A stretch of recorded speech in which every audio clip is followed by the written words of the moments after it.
আসসালামু আলাইকুম রহমতুল্লাহ। আজকে আমরা ম্যাথমেটিক্স 2 এর মিড প্রস্তুতি কিভাবে নিব এবং কিভাবে নিলে আমার ভালো হবে। আর আমি মিড প্রস্তুতি কেন ভালো নিব, কারণ আমাদের মিড পরীক্ষার যে রেজাল্ট, এই রেজাল্ট দেখেই আমাদের পলিটেকনিকগুলো হাতের মার্ক দিয়ে থাকে। এবং আপনি ম্যাথের বিষয়ে খেয়াল করেন, আপনার ম্যাথে 90 মার্কের ফাইনাল পরীক্ষা হবে। এইখানে আপনার টোটাল 4 ক্রেডিটের সাবজেক্ট 200 মার্ক আর 90 মার্কের হবে ফাইনাল পরীক্ষা। আর আপনার 110 মার্কই আছে টিচারের হাতে। এটা আপনার practical, class test, quiz test এবং মিড পরীক্ষা এবং বিভিন্ন সেশনাল খাতার মাধ্যমে। তাহলে দেখেন, মিড টার্ম পরীক্ষা সর্বোচ্চ ভালো দিতে হবে। এই জন্য আমি আপনাদের জন্য আয়োজন করেছি মিড টেস্ট পরীক্ষার সম্পূর্ণ সিলেবাস রিভিশন এবং কমন প্রশ্নগুলো। আরেকটা কথা মাথায় রাখবেন, আপনাদের পলিটেকনিকে যদি ক্লাস হয়ে থাকে, ক্লাসে যেইগুলো করানো হয়েছে ওইগুলো সবাই গুরুত্ব দিবেন। তাহলে আমরা শুরু করি আমাদের ম্যাথমেটিক্স 2 এর মিড টেস্ট পরীক্ষার প্রস্তুতি। তাহলে প্রথমেই আমরা আংশিক ভগ্নাংশ থেকে কিছু রুলস দেখাবো, তারপরে আমরা ম্যাথ দেখাবো। এই রুলসগুলো খুবই ইম্পর্টেন্ট, একটু আমরা বোঝার চেষ্টা করব। প্রথম রুলসটা আমি দিয়েছি এখানে, কোনো ভগ্নাংশের হরে বাস্তব একঘাত বিশিষ্ট উৎপাদক থাকলে এবং কোনো উৎপাদকের পুনরাবৃত্তি, কথাটা একটু খেয়াল করেন, পুনরাবৃত্তি না হলে ভগ্নাংশের আংশিক ভগ্নাংশের প্রকাশ। তাহলে এক কথায়, কোনো ভগ্নাংশের হরে বাস্তব একঘাত বিশিষ্ট উৎপাদক থাকবে এবং কোনো উৎপাদকের পুনরাবৃত্তি হবে না, তাহলে আমার আংশিক ভগ্নাংশের প্রকাশটা কিভাবে হবে। তাহলে আমরা এটাই জানি, এটা সবাই জানি, উপরে যে 5x - 7 এইটা আমাদের হচ্ছে লব, আর নিচে আছে x - 1 ইন্টু x - 2, এইটা হচ্ছে আমাদের হর। তাহলে দেখেন, x এর পরে কোনো ঘাত বা পাওয়ার আছে নেই, তাহলে এইটা আমাদের একঘাত বিশিষ্ট উৎপাদক। তাহলে আমরা এখানে দেখেন, কোনো উৎপাদকের কি পুনরাবৃত্তি হয়েছে? হয় নাই। পুনরাবৃত্তি মানে এক জিনিস দুইবার। দেখেন আছে x - 1 আলাদা, x - 2 আলাদা, এর সাথে কারোর সাথে কারো মিল নাই, তাহলে হরে একঘাত বিশিষ্ট উৎপাদক পেয়েছি আমরা। তাহলে আমাদের প্রকাশটা কিভাবে হবে? আমরা একটা আননোন মান নিব, যে a ভাগ x - 1 প্লাস b ভাগ x - 2। আপনি এই জায়গায় a না নিয়ে xও নিতে পারেন, b না নিয়ে yও নিতে পারেন, যা ইচ্ছা তাই ধরতে পারেন, এটা আপনি ধরে নিতে পারবেন। পরবর্তীতে আমরা যদি খেয়াল করি 2 নম্বর রুলসে, তাহলে 2 নম্বর রুলসটা আমাদের এখানে দেওয়া আছে কি, কোনো ভগ্নাংশের লব ও হরের ঘাত সমান হলে ভগ্নাংশের আংশিক ভগ্নাংশের প্রকাশ।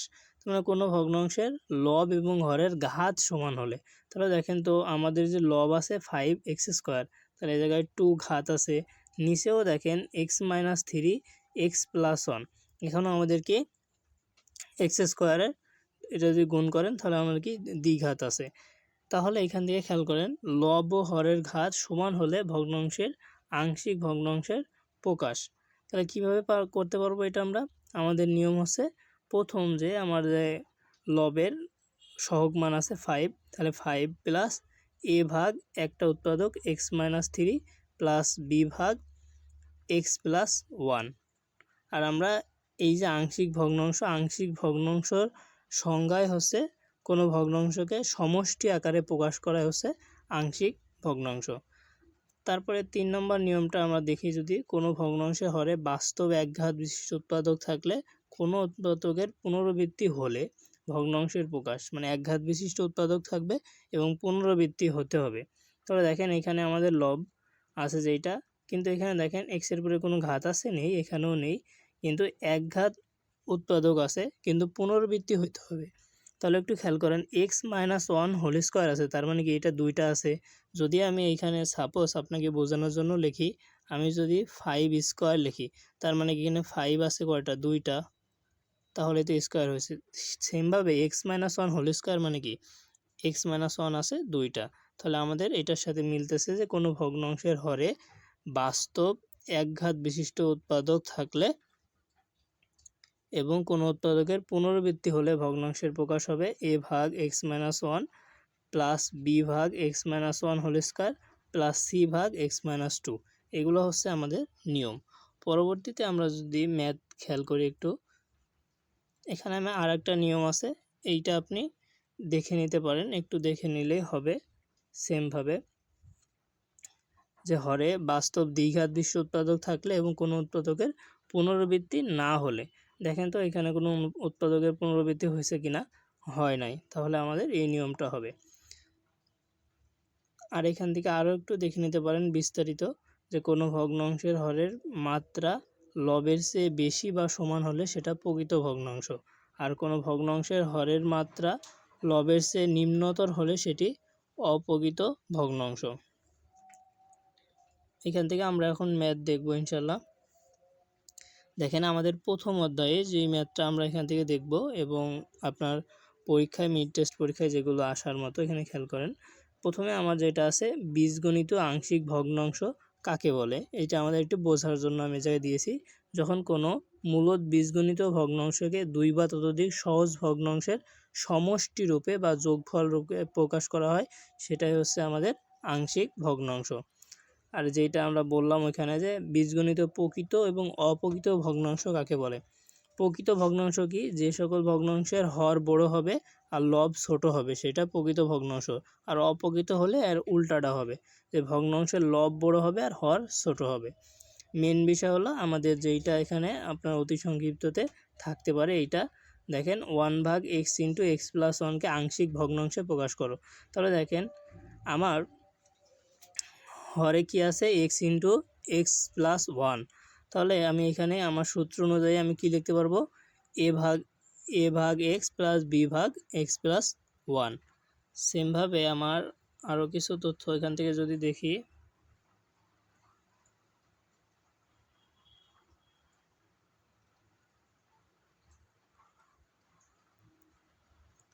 তাহলে এখানে একটু খেয়াল করবেন।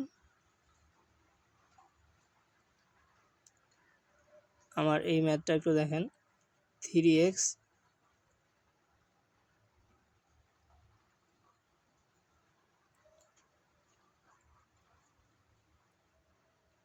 + 1 ভাগ x+1 × x² + 3 কে আংশিক ভগ্নাংশে প্রকাশ করো। তাহলে এটাই সূত্র অনুযায়ী আমি লিখতে পারবো কি, দেখেন তো এখানে লব এবং হর, দেখেন তো ওখানে কি দ্বিঘাত আছে, তাহলে আমার সূত্র অনুযায়ী হবে a/x+1 + bx + c, আর নিচে x² + 3 আর একটা উৎপাদক। সেমভাবে 6 নম্বরটা আর 7 নম্বরটা আমরা যে সূত্রগুলো আপনাকে বিশ্লেষণ করলাম সেই সূত্র অনুযায়ী এখানে দেওয়া হয়েছে। এইবার দ্বিতীয় অধ্যায়ে যদি আমরা এখান থেকে দেখি, কিছু সূত্র দেওয়া হয়েছে, এই সূত্রগুলো গত ক্লাসে আলোচনা করা হয়েছে, এই জন্য আমরা এখানে বেশি আলোচনা করব না। জাস্ট আপনি এই জায়গায় থেকে বিশেষ করে 1 নম্বর যে সূত্রটা আছে = কী লেখা যায় এইটা পুরোটা মুখস্থ করবেন। 1 + 1/1 ফ্যাক্টোরিয়াল + 1/2 ফ্যাক্টোরিয়াল + 1/3 ফ্যাক্টোরিয়াল + 1/4 ফ্যাক্টোরিয়াল + ... অসীম পর্যন্ত। এই যে এর মানটা এইটা আমরা লিখতে পারি।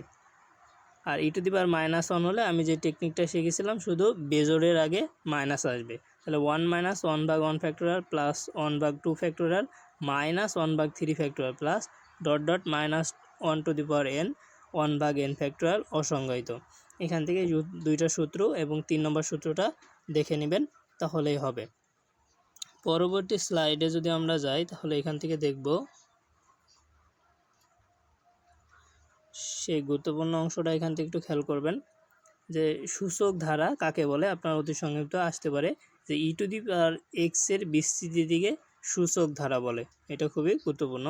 তারপরে a⁻x এর ধারাটি লিখো, আপনার অতি সংক্ষিপ্ততে দিতে পারে যে a⁻x সমান ধারাটা হচ্ছে 1 + x log e a + x² / 2 factorial + log e a whole square + x⁻r/r factorial * log e a r answer.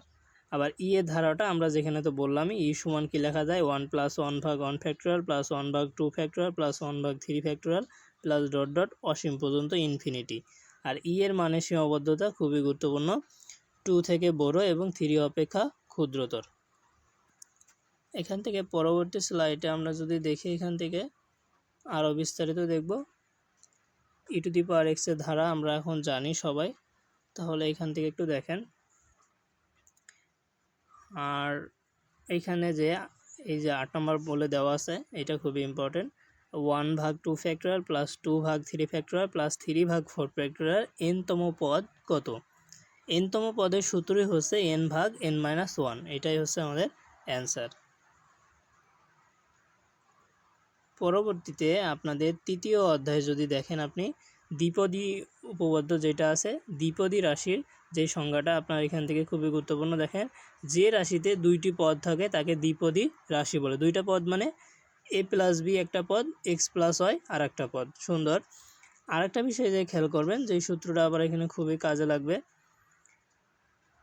যে n এর মান ধনাত্মক পূর্ণ সংখ্যা হলে a plus x to the power n সমান সমান কী লেখা যাবে? a to the power n plus nc 1 a to the power n minus 1 x to the power যেটা থাকবে পাওয়ার সেটা, আর nc2 হলে a to the power n minus 2 x square, এইভাবে আর কি। 3 নম্বরটা খুবই গুরুত্বপূর্ণ, 1 minus x to the power n এর বিস্তৃতিতে সাধারণ পদ লিখো। আপনার অতি সংক্ষিপ্ত এটা থাকতে পারে। তো 1 minus x to the power n এর বিস্তৃতিতে সাধারণ পদের সূত্র হচ্ছে -1 টু দি পাওয়ার r সমান সমান লেখা যাবে ncr x to the power r।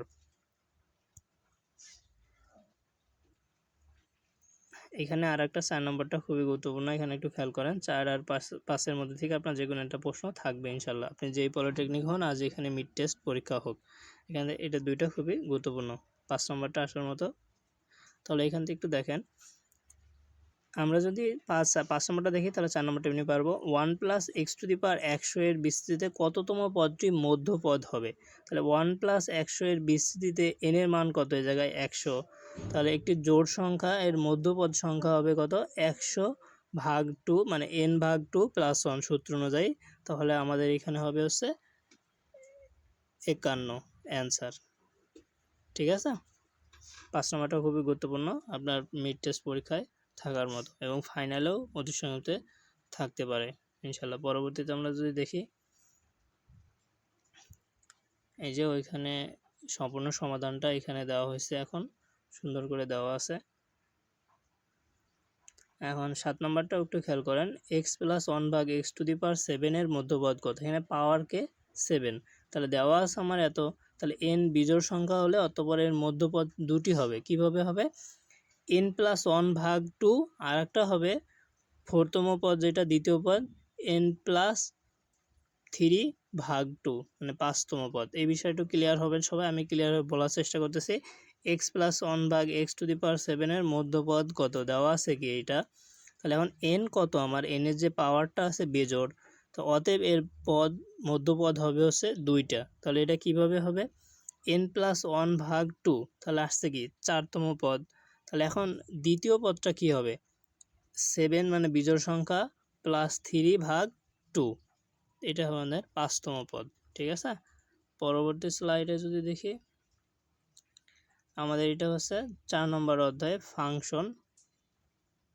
Function কাকে বলে এখান থেকে একটু দেখবেন, দুটি চলক এক্স ও ওয়াই এমনভাবে সম্পর্কিত হয় যে এক্স এর যে কোনো মানের জন্য ওয়াই এর মান পাওয়া যাবে, তাহলে ওয়াইকে এক্স এর ফাংশন বলবে। কথাটা একটু মনোযোগ সহকারে শুনেন। আবার আপনাদের এত বেসিক সহকারে বলার কারণ হচ্ছে ম্যাথগুলো যেন সহজেই পারেন।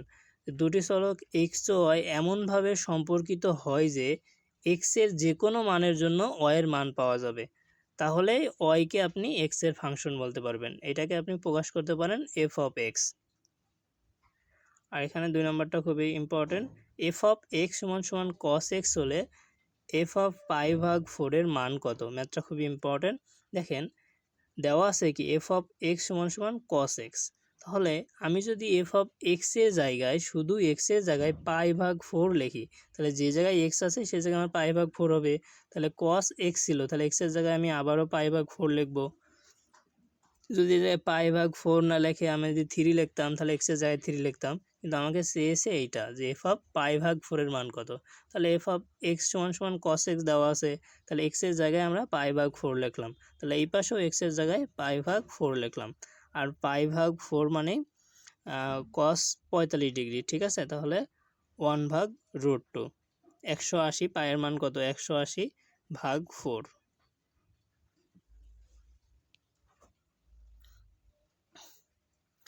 তারপরে যদি আমরা খেয়াল করি এখান থেকে আরেকটা গুরুত্বপূর্ণ ম্যাথ, এটাও দেখেন সেম ম্যাথ, যদি এফ অফ এক্স সমান a to the power minus x হয় তাহলে এফ অফ জিরোর মান কত। তাহলে আমার এটা দেওয়া আছে এফ অফ এক্স সমান এত, তাহলে এটা একটু কনভার্ট করে নিই। যদি a to the power minus x তার মানে কি এটা 1 ভাগ এ টু দি পাওয়ার এক্স, আর এটা 0 দিলে 1 ভাগ এ টু দি পাওয়ার 0, তাহলে 1 আর এ টু দি পাওয়ার 0 মানে 1, তাহলে 1 ভাগ 1 মানে 1। এটাও খুবই গুরুত্বপূর্ণ। 5 নম্বরটা আপনার মিড টার্ম এবং ফাইনাল পরীক্ষার জন্য আরও বেশি গুরুত্বপূর্ণ। এখান থেকে আমরা একটু দেখব।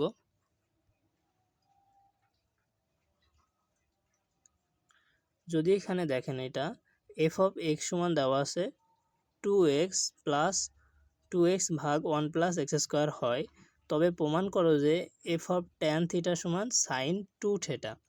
তাহলে এইখানে একটু খেয়াল করেন, আমার ম্যাথটা প্রথমে বুঝতে হবে, তারপর আমি ম্যাথ করব। আমার দেওয়া আছে কি এফ অফ এক্স সমান সমান 2x ভাগ 1 প্লাস এক্স স্কোয়ার, তাহলে এফ অফ এক্সের জায়গায় আমাকে এটা প্রমাণ করতে হবে। তাহলে আমি এফ অফ এক্সের জায়গায় ট্যান থিটা বসাবো, এফ অফ ট্যান থিটা। তাহলে এই যে এক্সের জায়গায় ট্যান থিটা বসে, যে জায়গায় এক্স আছে ওই জায়গায় ট্যান থিটা বসবে, তাহলে 2 ট্যান থিটা, 2x ছিল তাহলে 2 tan theta, 1 plus x square ছিল তাহলে এক্সের জায়গায় কী বসবে ট্যান, তাহলে ট্যান স্কোয়ার থিটা। আর 2 tan theta 1 plus tan square theta, এটা সমান লেখা যাবে কি সাইন 2 থিটা। এই যে এখানে আমাদের এটা দেওয়া আছে, এটা হচ্ছে আমাদের প্রমাণিত। আরও সহজভাবে যদি দেখি আমরা পরবর্তীতে একটু খেয়াল করেন।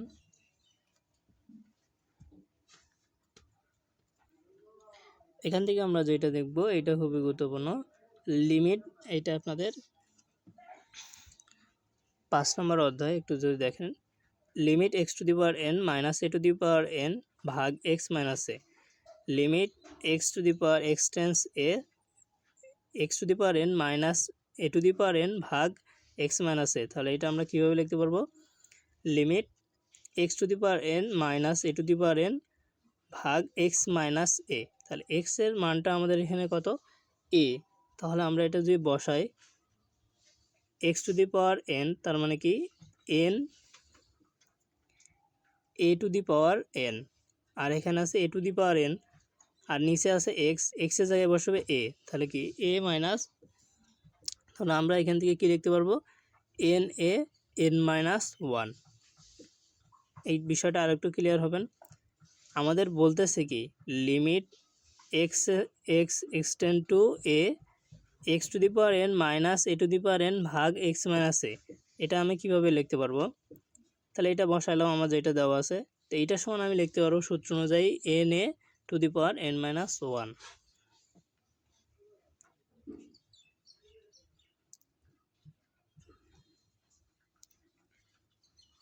পরবর্তীতে আমরা এই ম্যাথটা খেয়াল করব, এটা খুবই গুরুত্বপূর্ণ ম্যাথ এবং মিড টার্ম পরীক্ষায় আসবে ইনশাল্লাহ।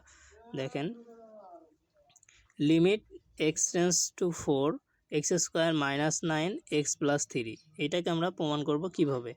তাহলে আমার ম্যাথ যেটা আছে সেটা এখানে উঠাইলাম। তারপর আছে limit x tends to 4 x square, কিন্তু আমার এই জায়গায় আছে কি এক্স স্কোয়ার, কিন্তু এই যে 9কেও আমরা এভাবে ভাঙতে পারি। 9কে কীভাবে ভাঙতে পারি, 9কে আমরা যদি 3 স্কোয়ার করি তাহলে তো 9 হবে, তাহলে আমরা একটা সূত্রর ফরম্যাটে ফেলতে পারবো। তাহলে ওইটাই আমরা করব। তাহলে দেখি আমরা, তাহলে 9কে আমরা এখানে 3 স্কোয়ার দিলাম, তাহলে 9 আর 3 স্কোয়ার তো সেম বিষয়, আর নিচে যেটা ছিল ওইটাই রেখে দিলাম। পরবর্তী লাইনে দেখেন এ স্কোয়ার মাইনাস বি স্কোয়ারের সূত্র আমরা কি জানি, a plus b into a minus b, a মানে এক্স আর বি মানে 3, তাহলে a plus b x plus 3 into a minus b মানে এক্স মাইনাস 3। ক্লিয়ার, নিচে আছে x plus 3। Limit H extend to 4 সমান সমান আমি এই জায়গায় কী লিখতে পারবো এক্স প্লাস 3 আর এক্স প্লাস 3 কাটা, তাহলে আমাদের থাকে কি এক্স মাইনাস 3। তাহলে এক্সের মানটা এখন আমি 4 বসাবো, তাহলে এক্স যে জায়গায় আছে সে জায়গায় আমি 4 বসালাম, 4 মাইনাস 3, তাহলে আমাদের মান হচ্ছে 1। এই 1ই হচ্ছে আমাদের অ্যান্সার। আপনারা দ্বিতীয় সেমিস্টারের সকল সাবজেক্টের অধ্যায়ভিত্তিক অনলাইন ক্লাস পাবেন এবং সেমিস্টার ফাইনালের জন্য সুপার শর্ট সাজেশন পাবেন। আমাদের এডুকেশন ফর ডিপ্লোমা কেয়ার পেজে নক করে আপনি কোর্সে অংশগ্রহণ করতে পারবেন। আর আমাদের সাজেশন আপনারা বরাবরের ন্যায় এটা জানেন যে প্রতি বছরের ন্যায় এবারও সর্বোচ্চ কমন থাকবে ইনশাল্লাহ। পরবর্তী স্লাইডে আমরা যদি দেখি, আমাদের 6 নম্বর অধ্যায় মূল নিয়মে অন্তরীকরণ সহগের যেই বিষয়টা আছে এই জায়গায় বেসিক যে সূত্রটা, আমাদের এই সূত্রটাই সম্পূর্ণ অধ্যায়ের ম্যাথ করতে পারবেন মূল নিয়মে অন্তরীকরণ এক্সের সাপেক্ষে। তাহলে আমরা জানি কি D by D X F of x সমান সমান লিখতে পারি limit H extend to 0 F of এক্সের জায়গায় কী লিখছি আমি, X plus H minus F of X ভাগ এইচ। এটা আমাদের সূত্র, এটা আমাদের মুখস্থ করতে হবে। এটা আপনার অতি সংক্ষিপ্ত দিতে পারে। তাহলে এখানে আরেকটু দেখেন 2 নম্বরটা, d by D x two to the power x সমান সমান কত, d by D x two to the power x. তাহলে এটা সময় আমি লিখতে পারবো two to the power x log e a ভাগ 2। এটা আমাদের সূত্র। পরবর্তীতে আমরা যদি খেয়াল করি, এখান থেকে আরও গুরুত্বপূর্ণ যে ম্যাথ সূত্র এটা, ঠিক আছে, D by D x log x, এটা দিতে পারে অতি সংক্ষিপ্তে।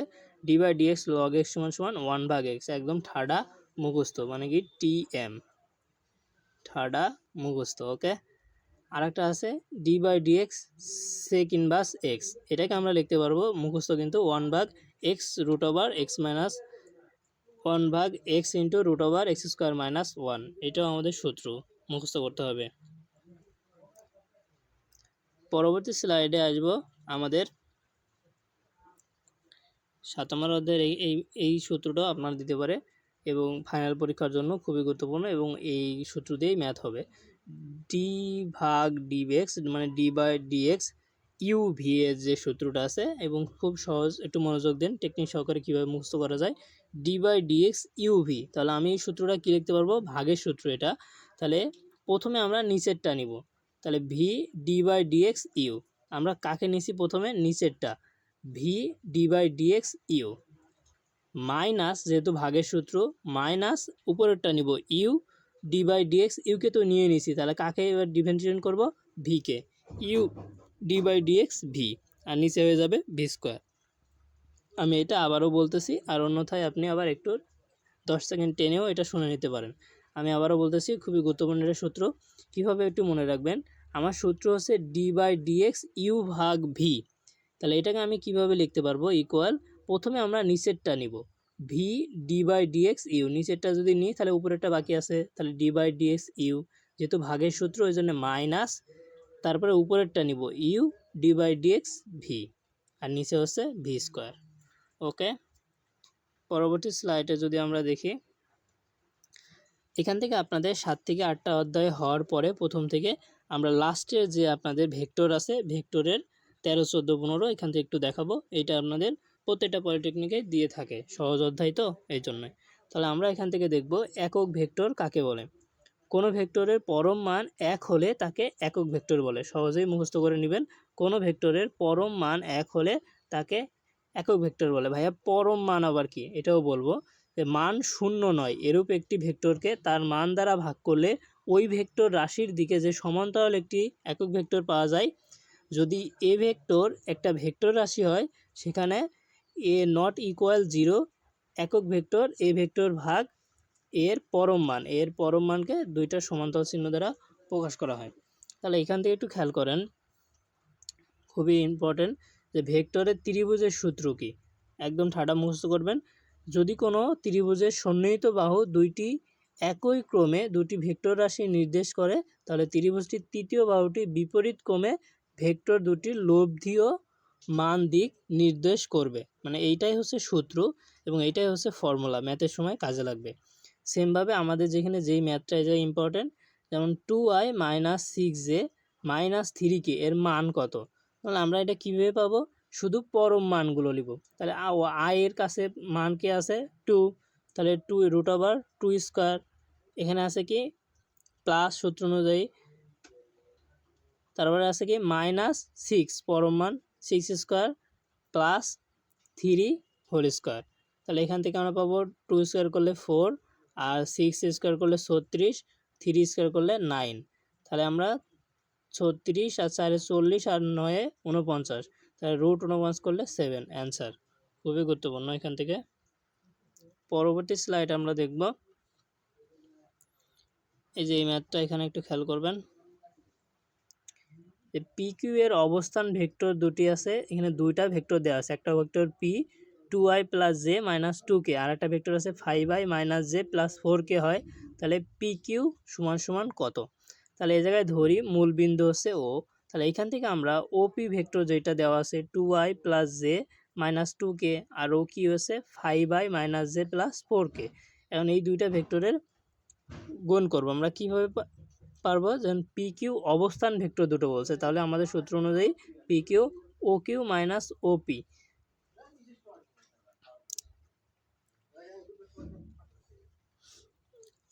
আচ্ছা, এটা একটু চিত্র সহ দেখাইলে আপনাদের সুবিধা হবে। আমি একটু দেখেন, এটা আমাদের পি ভেক্টর আর এইখানে আমাদের এইটা হচ্ছে আমাদের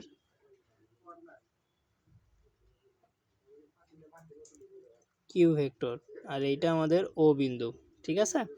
তাহলে এখানে ধরি মূল বিন্দু হচ্ছে ও, এখানে একটু খেয়াল করেন। তাহলে ও পি, এই যে এই ভেক্টরের কথা বলতেছি, ও পি ভেক্টর হচ্ছে আমাদের 2i plus J minus 2k আর ও কিউ এই ভেক্টরের কথা বলতেছি 5i মাইনাস জে প্লাস কে দেওয়া আছে।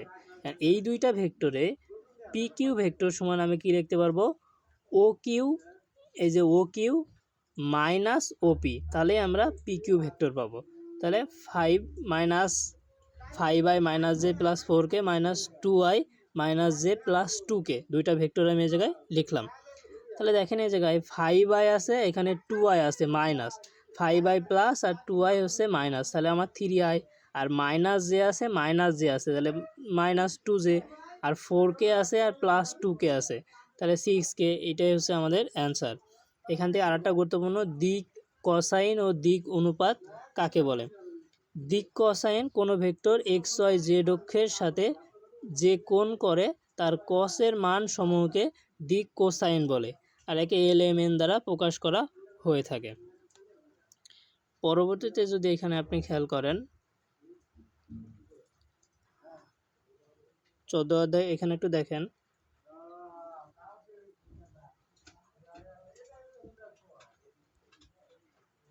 এখানে যদি আমরা দেখি ডট গুণের জ্যামিতিক যে ব্যাখ্যা, এইটা একটু সবাই মনোযোগ দিবেন। আমি যে চিত্র দিয়েছি চিত্রটা একটু খেয়াল করবেন। ধরি ও এ ইকুয়াল টু এ ভেক্টর, এই যে ও এ, এই যে আমাদের এই রাশিটা পুরা ও এ সমান সমান আমাদের হচ্ছে এ ভেক্টর, এই জায়গায় আমরা বোঝাইছি। আর ও বি সমান বি ভেক্টর, ও বি মানে এইটা সমান সমান হচ্ছে আমাদের বি ভেক্টর। তাহলে এ ও বি থিটা হলে এ ডট বি সমান আমি লিখতে পারবো এ বি কস থিটা, এই যে কোণটা ভূমির সাথে এ বি কস থিটা। তাহলে এ বি কস থিটা, এ সমান কিলে এর উপর বি লম্ব বা অভিক্ষেপ, তাহলে এখানে আমি লিখতে পারবো O P into O N. এটা কিভাবে একটু দেখেন, এই যে আমার ও এ ভেক্টর আছে, ও এর উপরে ভেক্টর লম্ব আছে কে, আমাদের এখানে রাশি আছে এ ভেক্টর, আর এইটার পরে লম্ব আছে কি এন ভেক্টর, তাহলে আমি লিখতে পারবো ওপি ইন্টু ও এন। এই বিষয়টা আরও ক্লিয়ার হবে না, একটু দেখেন এই জায়গায় ম্যাথে আমি যদি যাই তাহলে একটু দেখেন, এত ভেক্টর দুটি ডট গুণন বা স্কেলার গুণনকরণ, তার মানে দুইটা ভেক্টরকে গুণ করতে হবে। তাহলে এ ভেক্টর একটা দেওয়া আছে আর একটা বি ভেক্টর দেওয়া আছে, তাহলে A vector dot B vector, তাহলে আমরা দুইটা ভেক্টর লিখলাম, এ ভেক্টরকে 2i plus 5j minus K আর বি ভেক্টরকে 2i প্লাস 2k, আর একটা রাশি দেওয়া নাই, তাহলে 2 ইন্টু 2 এটা গুণ করেন, 2 ইন্টু 2 প্লাস 5 ইন্টু, দেখেন তো 5j, জে এর মান কি দেওয়া আছে জায়গায় নাই, তাহলে 5 প্লাস মাইনাস কে আছে আর প্লাস 2k আছে, তাহলে মাইনাস কে এর কাছে কিছু নাই মানে 1 সহগ মাইনাস কে আর এই জায়গায় সহগকে 2, তাহলে আমি এদের লিখতে পারবো কি 4 প্লাস 0 মাইনাস 2, তাহলে আমরা 4 থেকে 2 বাদ দিলে প্লাস 2, এটাই হচ্ছে আমাদের অ্যান্সার। পরবর্তীতে যদি আমরা খেয়াল করি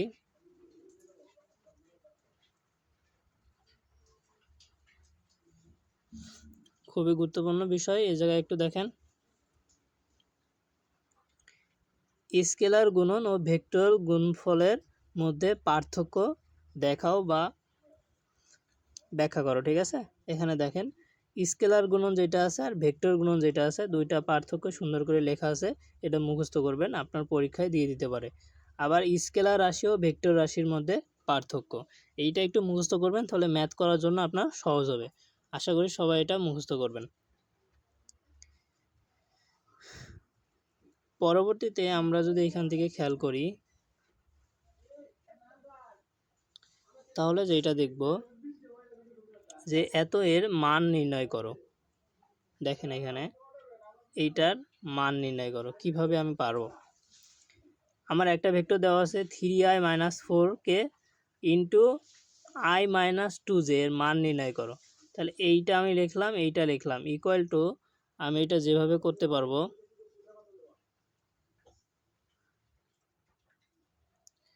শুধু আমরা সহগ মানগুলো লিখব। এটার আছে কি i, তাহলে আমরা i লিখলাম, এইটার জে কে উপরে একটা আমি জাস্ট পার্ট লিখলাম এইটার। তাহলে এখানে আছে আমার কে 3, আয়ের সহগ 3 লিখলাম, জে সহগ কেউ নাই মানে 0, আর কে সহগ আছে কে 4, তাহলে আমি এখানে 4 লিখলাম, আর 4টা কার চিহ্ন সহ -4, আর নিচে এই জায়গায় আয়ের সহগ কে আছে 1, আর জে সহগ কে আছে -2, আর কে কেউ নাই, তার মানে কি 0। তাহলে এইখান থেকে আমরা যে ম্যাট্রিক্সে নির্ণয়ক যে করছিলাম সেই নিয়ম অনুযায়ী এখানে দেখেন, এখানে যদি আমরা এইটা ধরি তাহলে এইটা যদি গুণ করি তাহলে আমার 0 - 4 দুগুণী 8, এই যে এইটা আর এইটা বাদ দেন, তাহলে আমার এখানে থাকবে কে 0 আর -8 i সূত্রের মাইনাস। এবার এখান থেকে করেন তাহলে 0 প্লাস 2 দুগুণী 4 জে প্লাস, এবার এখান থেকে যদি আমরা করি তাহলে -6 - 0 কে, তাহলে এখানে আমার -8i - 4j -6k। এটার পরম মান যদি আমরা এখন লিখি, আমরা প্রথমে যে একটা ম্যাথ করছি ওই সূত্র অনুযায়ী শুধু সহগ মান লিখব। তাহলে √8² প্লাস -4² -6², আর সবগুলোই আমরা প্লাস আকারে। তাহলে √64 প্লাস 16 প্লাস 36, 4 4 16 আর 6 6 36 আর 8 64। তাহলে আমরা এখানে √64 আর 16 আর 36, তাহলে এখন দেখেন এখানে আসবে হচ্ছে 116, √116কে আমরা করলে 2√29, এটা ক্যালকুলেটরে দিলে চলে আসবে। আশা করি আপনারা এই ক্লাসটা মনোযোগ সহকারে দেখবেন, একবার না বুঝলে আরও একবার দেখবেন, এইভাবে 2বার দেখেন, আপনার মিড টেস্ট পরীক্ষা এমনিতেই ভালো হবে। আর আপনারা যারা আমাদের education for diploma care online কোর্সে অংশগ্রহণ করতে চাচ্ছেন তারা আমাদের পেজে নক করবেন। আশা করি আপনারা এখান থেকে খুব সহজে ভালো রেজাল্ট করতে পারবেন। ধন্যবাদ সবাইকে, সবার জন্য শুভকামনা। আল্লাহ হাফেজ।